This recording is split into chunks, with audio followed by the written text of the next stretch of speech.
11, 12, 13, 14, 15, 16, 17,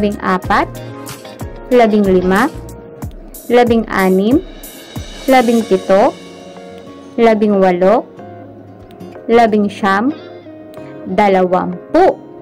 Mahusay! Bago tayo tumungo sa ating aralin para sa araw na ito, titignan ko muna kung ikaw ay may natutunan ba sa ating mga nakaraang aralin. Maaari mo bang sabihin sa akin kung anong kulay at hugis ng mga ituturo ko? Handa ka na ba? Simulan na natin. Anong hugis ito? Ano namang kulay? Tama, ito ay parehaba at kulay berde o luntian. Ito naman. Anong hugis ito? Tama, ito ay hugis parisukat. Ano namang kulay? Mahusay, ito ay kulay itim. Ito, anong kulay ito at anong hugis? Mahusay, ito ay hugis puso at kulay pula. Ano naman ito? Anong hugis at anong kulay? Mahusay, ito ay hugis bilog at kulay asul. Ito naman. Mahusay, ito ay hugis tatsulok at kulay tsokolate o kayumanggi. Anong hugis naman ito? Anong kulay? Mahusay, ito ay hugis biluhaba at kulay kahel. Ito naman. Anong hugis at anong kulay? Mahusay, ito ay hugis bituin at ito ay kulay dilaw. Ngayon, napakahusay at may natutunan ka sa ating aralin. Palakpakan mo nga ang iyong sarili. Ayan, mahusay. Dahil dyan, ikaw ay aking bibigyan ng 3 bituin.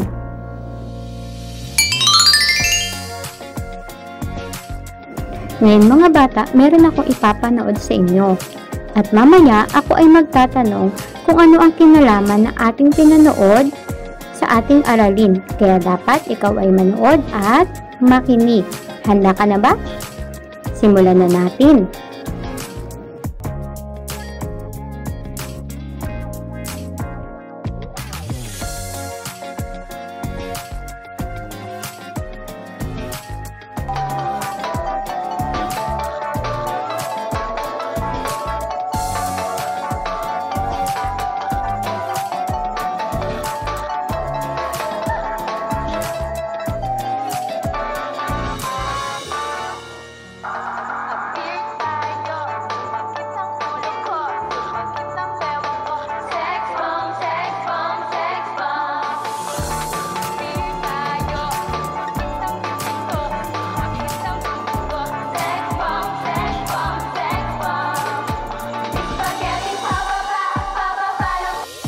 Bago tayo tumungo sa ating aralin para sa araw na ito, ikaw muna ay aking susubukin. Titignan ko kung hanggang saan ang iyong kaalaman para sa ating aralin para sa araw na ito.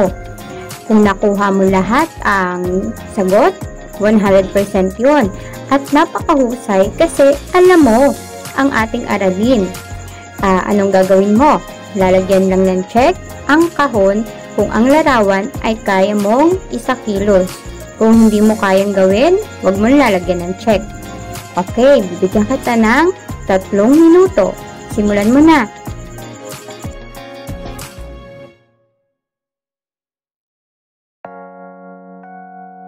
Okay, tapos ka na ba? Maaari mong ipakita sa akin nang makasimulan na natin ang ating talakayan para sa araw na ito. O ngayon, ako na ay magtatanong tungkol sa aking ipinanood sa inyo kanina. Ano ang ginawa sa video ng batang babae? Sabihin mo nga ito sa akin. Tama, ang batang babae ay kumanta at tumugtog ng gitara. Eto naman, anong ginawa ng mga babaeng ito? Alam niyo ba kung anong pangalan ng kanilang grupo? Ang kanilang grupo ay tinatawag na Sex Bomb Dancers. O ngayon, ano ang ginawa nila? Tama, sila naman ay kumanta at umawit. Eto namang nasa kanan, yung may baby. Ano ang ginawa? Okay, mahusay. Ang bata ay tinuruang lumangoy. Alam nyo ba ang tawag sa mga ginagawa nila o ginawa nila? Okay, ang tawag sa kanilang ginawa ay talento o kakayahan. Alam nyo ba kung ano ang mga ito? Ano ba ang kakayahan at ano ba ang talento? Ang talento ay isang katangiang taglay ng isang tao na maaaring pambihirang makikita sa iba. Tandaan na magkakaiba ang bawat tao maski ang kambal. Ang katangiang ito ay nalilinang habang lumalaki at nabubuhay ang isang tao, kaya pwedeng mas mahusay pa ito kaysa sa dati. Ang kakayahan naman ay isa ring magandang katangiang taglay ng bawat tao. Ito ay abilidad sa paggawa sa isa o higit pang bagay. Tandaan na bawat tao ay may kakayanan. Pwede rin itong malinang tungo sa pagiging dalubhasa tulad ng isang dalubhasang karpintero. Ngayon ay magpapakita ako sa inyo ng mga larawan na ating maaaring talento o kakayanan. Tingnan mo nga kung anong nasa larawan natin. Ano ang ginagawa ng 3 babae? Sabihin mo nga ito sa akin. Tama, sila ay sumasayaw at ang unang larawan natin ay nagpapakita ng kakayahang sumayaw. Kaya mo din bang sumayaw? Okay, napakahusay.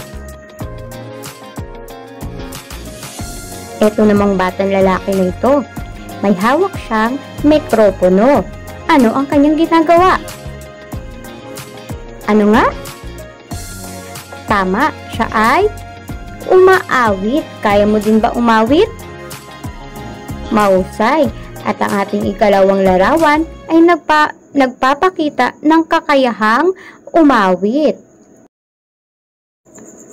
Tingnan mo naman ang sunod na larawan. Sino-sino ang nakikita mo? Bigyan mo nga ng pangalan ang mga babae. Tama, ang mga babae ay sina Maine Mendoza at sina Dean Lustre. Yung mga lalaki naman. Sige nga, banggitin mo nga ang mga pangalan. Lakasan mo nga, hindi ko marinig. Tama, sila naman ay sina Alden Richard at si Daniel Padilla. Ano kaya ang kinalaman nila sa ating aralin? Bakit ipinapakita ito sa inyo? Sabihin mo nga, ano ba sila? Ano ang kanilang trabaho? Tama, pag-aartista. At ang ating sunod na larawan ay kakayahang umarte. Ngayon naman mga bata, tignan natin ang sunod na larawan. Ano kaya ang ginagawa ng mga batang lalaki at ng batang babae? Tingnan nyo rin ang kanilang kasuotan. Kailan nyo kaya nakikita ang ganitong kasuotan? Ngayon, sa palagay ninyo, ano ang ginagawa ng mga ito? Sino makakapagsabi? Okay? Ibang sagot pa nga? Tama. Marahil sila ay tumutula. At tama kayo doon. Ang nasa larawan ay tumutula. At ang ating sunod na larawan ay nagpapakita ng kakayahang bumigkas ng isang tula. Kaya mo din ba ito? Mahusay. Ngayon, tingnan mo nga kung ano ang nasa larawan natin. Ano ang iyong makikita? Ano ang ginagawa sa larawan? Tama, ang nasa larawan ay sumasagot sa matematika o sa mathematics. Ngayon, ano kaya ang nais ipahiwatig ng larawan natin ngayon? Maaari mo kayang hulaan ito? Tama! Siya ay sumasagot o mahusay siya sa matematika o sa mathematics. At ang larawan ito ay nagpapakita ng kakayahan sa matematika. Tingnan mo naman ang sunod nating larawan. Ano ang iyong makikita? Ano ang ginagawa ng batang lalaki?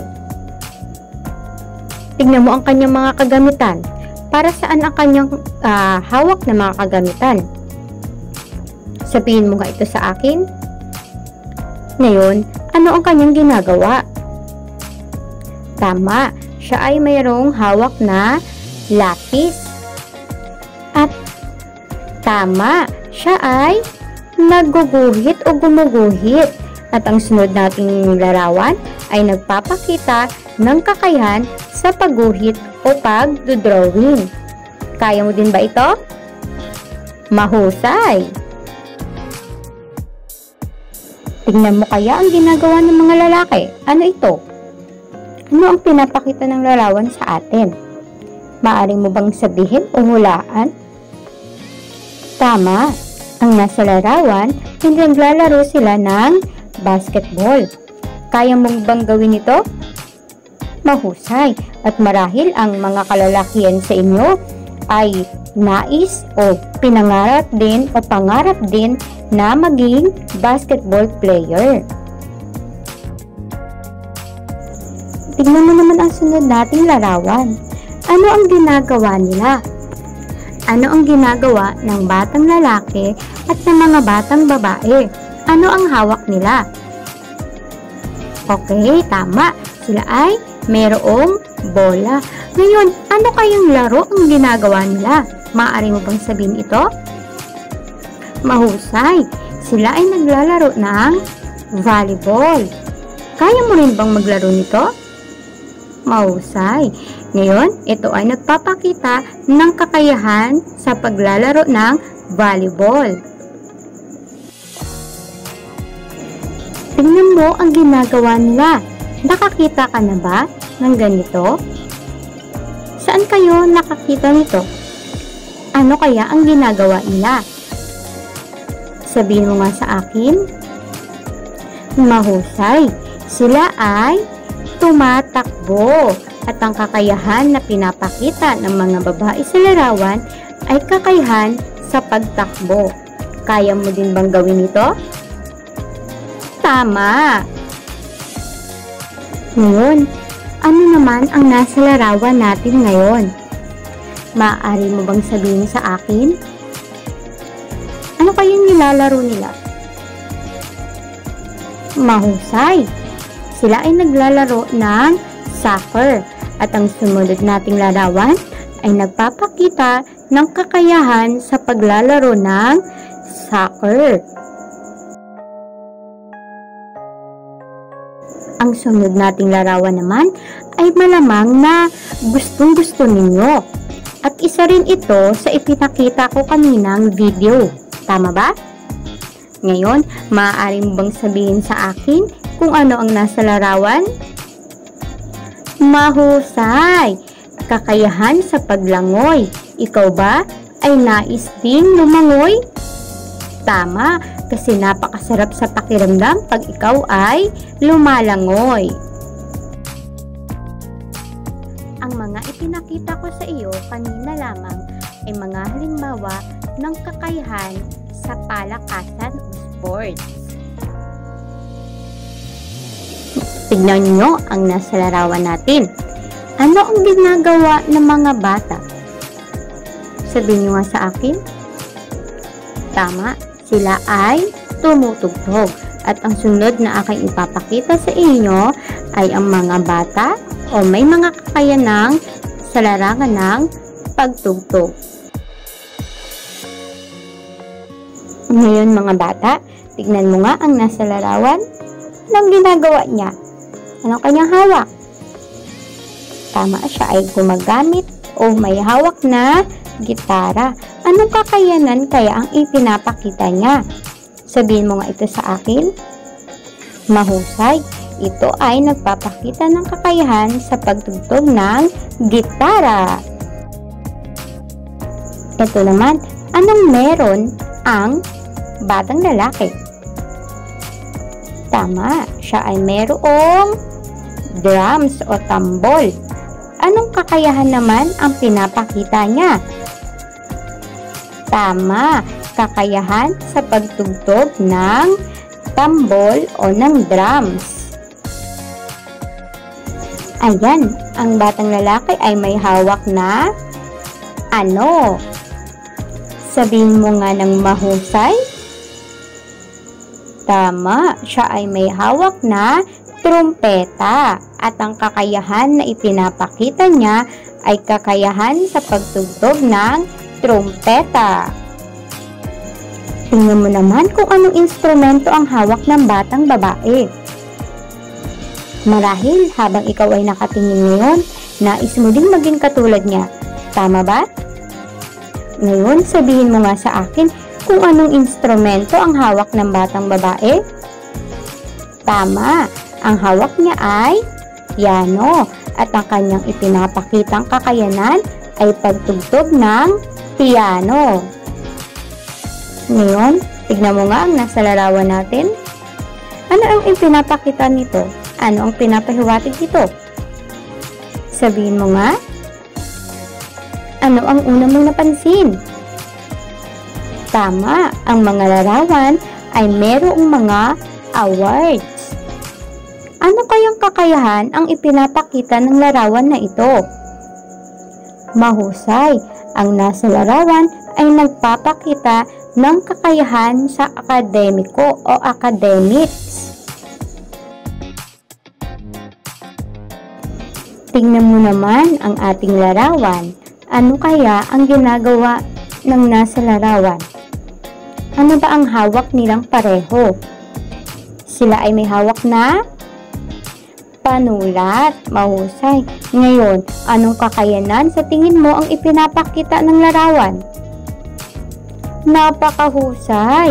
Ito ay nagpapakita ng kakayanan o kakayahan sa pagsulat. Ang mga ipinakita ko sa inyo ay mga talento, mga kakayanan na maaaring taglay ng bawat isa sa atin. Ngunit, kailangan lamang natin itong pagyamanin, paunlarin, at ibahagi sa iba upang mas lalo pa tayong maging mahusay. Ngayon naman ay kuhanin mo muli ang ating module at hanapin mo ang nasa larawan ni teacher. Hindi ba marunong ka nang maghanap nito? Paano mo malalaman na nakita mo na? Tignan mo ang nasa larawan ni teacher at ang larawan na nasa hawak mo. Kung parehas na ito ay nakita mo na. At pwede na ba tayo magsimula? Okay. Ngayon, ano ang iyong gagawin? Tingnan mo lamang ang mga nasa larawan. Ano naman ang kaya mong gawin? Pumili ka sa mga larawan sa sabihin ang ginagawa sa larawan at gayahin mo ang kanilang mga aksyon. Alin dyan ang kaya mong gawin? So, i-video ka ni Mami o ni Daddy kung sino mang kasama mo dyan para malaman na ito nga ay iyong ginawa. Ngayon, maaari mo nang simulan. Pumili ka na ng ilan dyan na kaya mong gawin. Ngayon naman mga bata, tayo ay maglaro. Nakikita mo ba ang nasa larawan natin? Siya ay aking kaibigan. Ang pangalan niya ay Michael. Anong pangalan niya? Tama. Si Michael ay mahilig gumuhit at magpinta. Gamit ang Crayola, tulungan natin siyang pumunta sa lugar upang makuha niya ang kanyang mga materyales at gamit sa pagpinta at pagkulay. Ngayon, kuhanin mo na muli ang iyong module at kumuha ka ng Crayola. Maaari yung paborito mong kulay para matulungan natin si Michael na makuha ang kanyang gamit. Simulan mo na ito. Ngayon, bibigyan ko kayo ng inyong takdang aralin. Sasagutan ninyo ang inyong module at gagabayan kayo ng inyong nanay o kung sino mang nakakatanda na maaaring tumulong sa iyo sa ating gawain. Para naman sa ating takdang aralin, tingnan mo ang mga nasa larawan. Kaya mo bang gawin ang mga ginagawa ng mga bata sa larawan? Kulayan ang larawan na nagpapakita na kaya mong gawin. Ipakita sa iyong kasama ang iyong kakayahan at talent. Para naman sa ating huling takdang aralin, ano ang iyong gagawin? Iguhit ang masayang mukha at kulayan ng dilaw kung kaya mong gawin ang nasa larawan. Iguhit naman ang malungkot na mukha at kulayan ng asul kung ito ay hindi mo kayang gawin. Maaari mo itong gawin sa iyong kwaderno o maaari namang sa ating worksheet ka na sumagot. So, kailangan mo ng gabay ni inanay o kung sino nakakatanda dyan. Okay, ngayon mga bata, hindi ba napakadali lang ng ating gawain para sa araw na ito? Dahil ikaw ay nakinig ng maayos, mupo ng maayos, sumunod sa mga tuntunin ni teacher, nagawa mo ng maayos at mabilis ang ating gawain. At dahil dyan, yakapin mo muli ang iyong sarili at bigyan mo ng malakas na palakpak. Ayan. Dahil ikaw ay nakinig kay teacher ngayong araw na ito, ikaw ay bibigyan ulit ni teacher ng isang regalo. Nakikita mo ba yung regalo ko para sa'yo? Ayan. Tignan mo nga kung anong regalo binibigay ko sa'yo. Nakikita mo ba? Ayan, palaki siya ng palaki. So, dahil ikaw ay mabait at sumunod kay teacher, binibigyan kita ng maraming star. So, dahil dyan, si teacher ay magpapaalam na sa inyo. Pero bago yon, tayo muna ay aawit.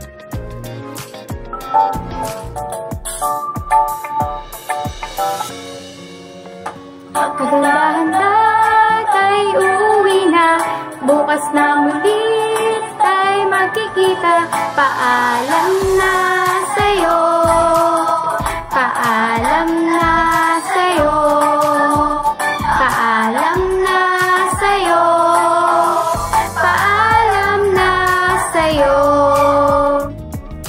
Paalam na mga bata, bukas tayo ay magkikitang muli at